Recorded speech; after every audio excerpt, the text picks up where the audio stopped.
કે છે ભવનમ ધવનમ રાસે સ્મરત્યાલિંગનમ જપન તેન જલ્પતિ સંકેતમ તત્ર રાધાસ ઈશ્વરઃ રા શબ્દોચ્ચારણોદ્ભક્તો રાતિ મુક્તિ સુદુર્લભા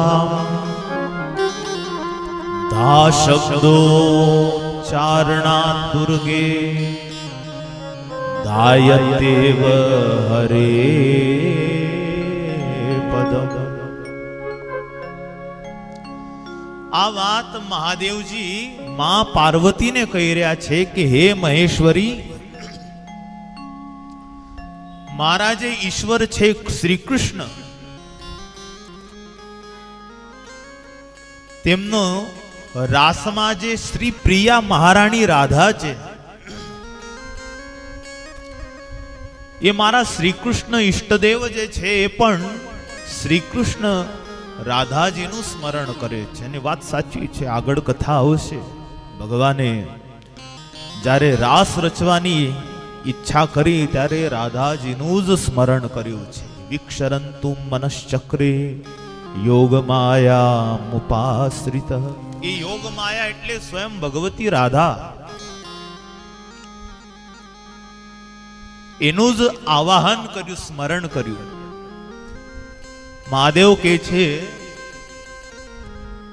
મારા શ્રી કૃષ્ણ પ્રભુ પણ રાધાજીનું સ્મરણ કરે છે, એટલા માટે એમને રાધા કહેવાય છે. શિવજી કહે છે આવું મારું અનુમાન છે. લ્યો, શિવજી પણ શું કહે છે? શિવજીનું અનુમાન ખોટું હોય?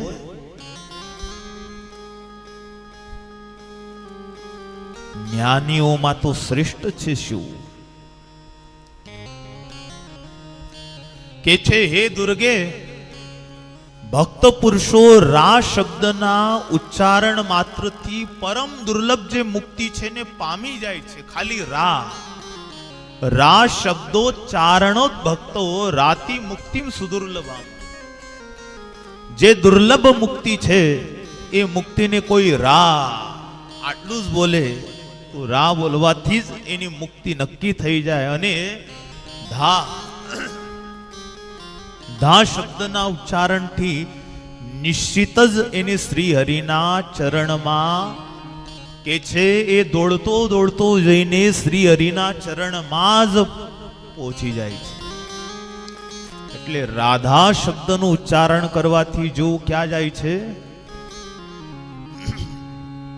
ભગવાનના ચરણ કમલની સમીપી સન્નિધિને પામી જાય.